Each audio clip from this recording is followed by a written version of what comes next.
बिस्मिल्लाहिर्रहमानिर्रहीम। अस्सलाम वालेकुम नाज़रीन, मैं बासित अहमद ख़ान आपको खुश आमदीद कहता हूँ हमारे चैनल सीकिंग रियलिटी पर। नाज़रीन, आज का जो हमारा उन्वान है वो है बरज़ख कहाँ वाक़ है। तो आइए प्रोफेसर साहब की जानिब बढ़ते हैं और अपनी गुफ्तगू का आगाज़ करते हैं। अस्सलाम वालेकुम सर, वालेकुम अस्सलाम। कैसे हैं आप? खैरियत से? शुक्र अल्हम्दुलिल्लाह। सर जी फरमाइएगा, ये बरज़ख कहाँ वाक़ है? बिस्मिल्लाहिर्रहमानिर्रहीम। मेरे नज़दीक बेहतरीन कलाम कुरान पाक और बेहतरीन इंसान रसूल पाक सल्लल्लाहु अलैहि वसल्लम। बासत ये सवाल भी काबिल गौर है और हमारे माशरे में तो उसको लेकर काफ़ी परेशानी पाई जाती है लोगों को कि बरज़ख कहाँ वाक़ है। बरज़ख कहाँ वाक़ है, इसका तयन करने से पहले हम छोटी सी एक चीज़ को क्लियर कर लें कि पहले तो हम ये डिफ़ाइन कर लें कि हम जगह किसको कहते हैं। अगर बरज़ख कोई जगह है तो हमारी जगह की तारीफ़ क्या है। देखिए, इंसानी अक़ल के अंदर जगह की तारीफ़ ये होती है कि कोई भी चीज़ जो फ़िज़िकली स्पेस और कह लीजिए डायमेंशंस रखती हो, यानी कि जिसका तयन किया जा सके, तो उसको हम जगह कह सकते हैं। यानी कि किसी भी स्पेस के अंदर एक मैटर बैठा हुआ है, बासित अहमद ख़ान साहब, तो हम उस जगह का तयन कर सकते हैं कि आप इस जगह बैठे। इसमें हमें लेंथ और विड्थ और जो थर्ड डायमेंशन होती है, इन तीन चीज़ों का पता होना ज़रूरी है किसी भी स्पेस का तयन करने के लिए।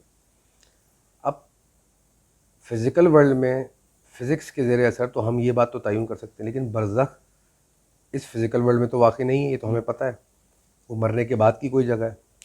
तो डेफिनेटली यहाँ डायमेंशनल शिफ्ट की बात हो रही है। हमारा जो वजूद है वो 3 डायमेंशन में बसता है, जिसको हमने कहा लेंथ, विड्थ एंड हाइट। तो हर वो चीज़ जो लेंथ, विड्थ और हाइट के बाहर हो, वो इस डायमेंशन से बाहर है, 3 डायमेंशन से हमारी। तो गोया एक बात का तो तयन हो गया कि बरज़ख जो है वो इस डायमेंशन में नहीं है।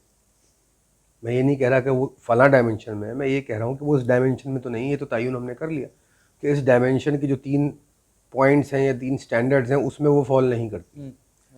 तो मरने के बाद दूसरा सवाल ये कि क्या मरने के बाद इंसान जगह की कैद में होता है या जगह के ऊपर डिपेंडेंट होता है, मोहताज होता है जगह का? नहीं। मरने के बाद उसका जिस्म तो चला जाता है मट्टी के अंदर, यहाँ पड़े पड़े डीके होके वो मट्टी का हिस्सा बन जाता है, मादा। रूह जो है वो एक एनर्जी है, एनर्जी चली जाती है खालिक के हकीकी के पास। अब रह गया तीसरी चीज़ जो कि शऊर है या नफ्स है, और यही फरमाया गया कि हर नफ्स ने मौत का मज़ा चखना है।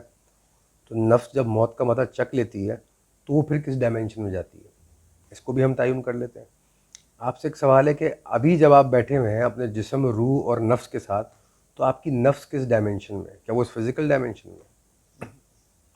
वो है आपका जिस्म इस फिज़िकल डायमेंशन में, नफ्स और रूह इस जिस्म के मेटाफिज़िकल स्टेट के अंदर एग्जिस्ट कर रही है, जो कि एक अलग डायमेंशन है।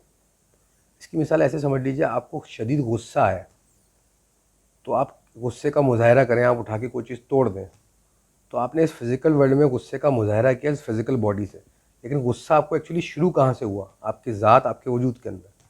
ये जो वजूद के अंदर की डायमेंशन है, इस डायमेंशन को अगर हम कोई नाम दे सकें तो ये वो डायमेंशन है जहाँ पर ये नफ्स रहती है, और मरने के बाद ये नफ्स भी उसी बरज़ख की डायमेंशन में चली जाती है, यानी कि उसी डायमेंशन की कोई अबव डायमेंशन या बेहतर डायमेंशन।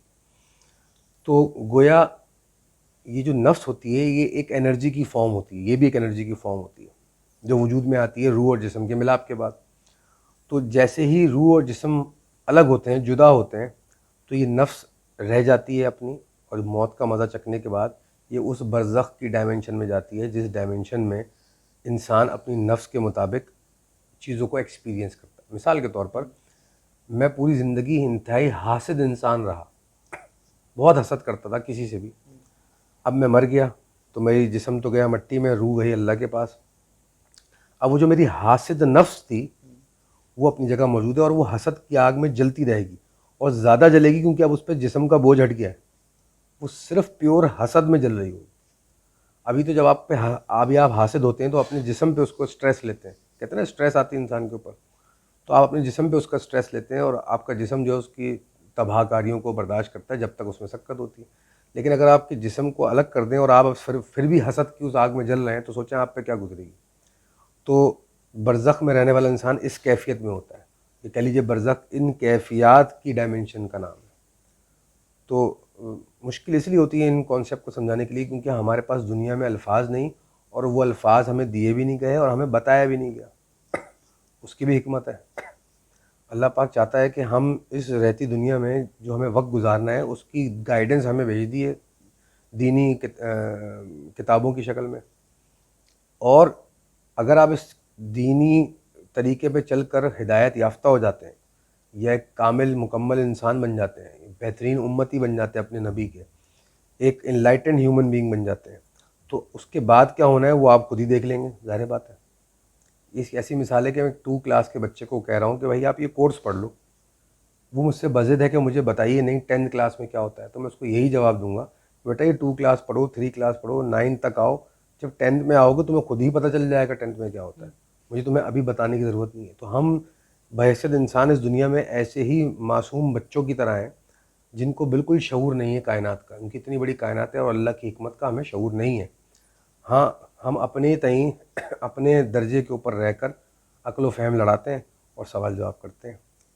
تو اسی لیے قرآن میں ان حقائق کا ذکر گویا نہیں ہے ہمارے ادنیٰ علم کے مطابق، اور وقت آنے پر ایسے لوگوں کو پتہ بھی چل جاتا ہے جن کو ہم کہتے ہیں اللہ کے برگزیدہ لوگ، اور تاریخ میں ایسے لوگ گزرے ہیں جن کو یہ حقائق پتہ رہے ہیں۔ تو گویا برزخ کیفیات کی ان ڈائمنشنز میں واقع ہے جہاں پر انسان کا اس فزیکل وجود کے ساتھ رسائی حاصل نہیں ہے، انلیس اللہ چاہے تو اس کو وہ رسائی دے دے، اللہ کے تابع ہو، اللہ کے حکم سے ہر چیز چلتی ہے۔ تو اگر ہم اس کو سائنٹیفکلی بیان کریں تو کہہ لیجئے کوئی 3rd ڈائمنشن سے بیونڈ کوئی ڈائمنشن ہے جس میں یہ برزخ واقع ہے۔ میں اس کی ایک اور چھوٹی سی ایگزامپل دیتا ہوں سائنٹیفکلی، کہ باسط اس کمرے میں داخل ہوئے اور باسط کو احساس ہو گیا اس کمرے میں کوئی غصے والی بات چلی، کوئی لڑائی ہوئی ہے، اس لیے کمرے کا ماحول بہت غصے والا ہے یا گرم ہے۔ یہ جو آپ کو فیلنگ آ گئی ہے، جو آپ نے آئیڈینٹیفائی کر لیا اس کمرے کے ماحول سے، یہ آپ اس ڈائمنشن کے اندر ایکسیس رکھتے ہیں جس ڈائمنشن کی ہم بات کر رہے ہیں، کیفیات کی ڈائمنشن۔ فزیکل ڈائمنشن میں تو آپ دیکھیں گے میں اگر ہاتھ اٹھا کے ماروں گا آپ کو تو آپ کو نظر آئے گا، یہ ہر عام و خاص انسان کو نظر آتا ہے، لیکن بہت کم لوگ ہوتے ہیں جن کا ان 3 ڈائمنشن سے بیونڈ ایکسیس ہوتا ہے یا اس سے بڑھ کر ایکسیس ہوتا ہے، جو آگے آنے والی چیزوں کو بھانپ لیتے ہیں یا ان چیزوں کو بھانپ لیتے ہیں جو عام نظر نہیں دیکھ پاتے۔ اس کو ہم حکمت بھی کہتے ہیں، بصیرت بھی کہتے ہیں۔ تو برزخ بھی انہی ڈائمنشنز میں واقع ہے۔ اب ان ڈائمنشن کو اس سے زیادہ ایکسپلین کیا نہیں جا سکتا کیونکہ الفاظ کے محتاج ہیں ہم، اور اتنے علم کے محتاج ہیں کیونکہ انسانی عقل جو ہے وہ ان علوم کو سمجھنے سے قاصر ہے، ان حقائق کو سمجھنے سے قاصر ہے۔ امید ہے یہ ہماری گفتگو سن کے لوگوں کو کچھ تو آئیڈیا ہوا ہوگا کہ اللہ پاک کی حکمتیں کتنی بڑی ہیں، اور اس کے دیے ہوئے احکامات اور اس کی دی ہوئی جو ہدایات ہیں ان پہ عمل کرنے سے سراسر انسان کا ہی فائدہ ہے، اور نہ کرنے سے سراسر انسان کا ہی نقصان ہے۔ اس کی ذات کو کوئی فرق نہیں پہنچتا، وہ علیم ہے، کلیم ہے، اور وہ ہر چیز پر قادر ہے، اور اس سے بڑی ہستی کوئی نہیں۔ اللہ تعالیٰ ہم سب کو توفیق دے کہ ہم صحیح راستے پہ چلیں۔ شکریہ۔ تھینک یو سو مچ سر، امید ہے لوگوں کو بھی سمجھ آیا ہوگا، اور امید کرتے ہیں کہ ہماری بھی بہتری ہو۔ تھینک یو سو مچ۔ ناظرین، امید ہے آپ کو ہماری ویڈیو پسند آئی ہوگی۔ ہماری ویڈیوز کو لائک کیجیے، سبسکرائب کیجیے، بیل آئیکن پہ کلک کیجیے۔ آنے والی ویڈیوز تک کے لیے ہمیں اجازت دیجیے۔ السلام علیکم۔